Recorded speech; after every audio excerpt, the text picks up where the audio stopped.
తమ దేశంలో వలసల నియంత్రణకు చర్యలు ప్రారంభించిన జస్టిన్ ట్రూడో ప్రభుత్వం కెనడాలో తాత్కాలిక నివాసితులను తగ్గించేందుకు సిద్ధమైంది. ఇందులో భాగంగానే అంతర్జాతీయ విద్యార్థులకు స్టడీ పర్మిట్లు, వర్క్ పర్మిట్లపైన మరిన్ని ఆంక్షలు విధించనున్నట్టు ఇటీవల ప్రకటించింది.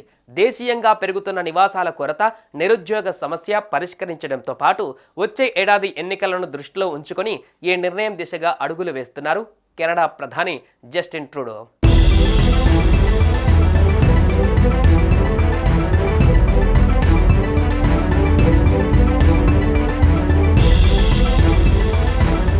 వచ్చే ఏడాది చివరి నాటికి లక్షలాది విదేశీయుల టెంపరరీ వీసా పర్మిట్ల గడువు ముగియనున్నట్లు ట్రూడో సర్కార్ వెల్లడించింది. దీంతో అనేక మంది స్వచ్ఛందంగా దేశం వీడతారని అంచనా వేస్తున్నామని కెనడా విదేశాంగ మంత్రి మార్క్ మిల్లర్ తెలిపారు. సెప్టెంబర్ 2024 నుంచి డిసెంబర్ 2025 మధ్యకాలంలో దాదాపు 5 మిలియన్ల టెంపరరీ వీసాదారుల గడువు ముగియనుందని ప్రభుత్వ గణాంకాలు చెబుతున్నాయి.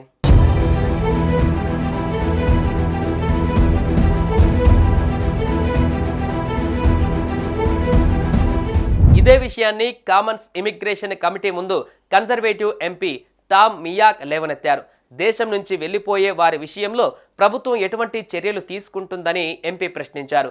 వీరిలో 7,66,000 మంది విద్యార్థుల స్టడీ పర్మిట్ల గడువు డిసెంబర్ 2025 నాటికి ముగియనుందని, వారందరినీ Canada border services agency CBSA track చేస్తుందా అని అడిగారు.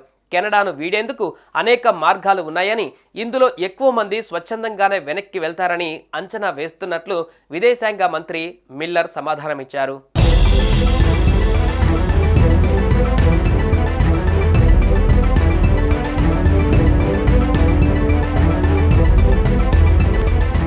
కానీ తాత్కాలిక వీసాదారులంతా దేశాన్ని వీడాల్సిన అవసరం లేదన్నారు. అందులో కొందరు రెన్యువల్ లేదా పోస్ట్ గ్రాడ్యుయేట్ కోసం దరఖాస్తు చేసుకునే అవకాశం ఉందని పేర్కొన్నారు. వాటి గడువు 9 నెలల నుంచి 3 ఏళ్ల వరకు ఉంటుందని అన్నారు. వీసా గడువు ముగిసినా ఇక్కడే అక్రమంగా ఉండిపోయే వారిపై చట్టపరమైన చర్యలకు సంబంధించిన అంశాన్ని CBSA పర్యవేక్షిస్తుందని తెలిపారు. మరోవైపు విపరీతంగా పెరిగిపోతున్న వలసలను కట్టడి చేయడానికి ట్రూడో ప్రభుత్వం కొత్త విధానం తీసుకువచ్చింది. వచ్చే 3 ఏళ్లలో శాశ్వతంగా తాత్కాలికంగా కెనడాకు వచ్చే వారి సంఖ్యను తగ్గించాలని లక్ష్యంగా పెట్టుకుంది.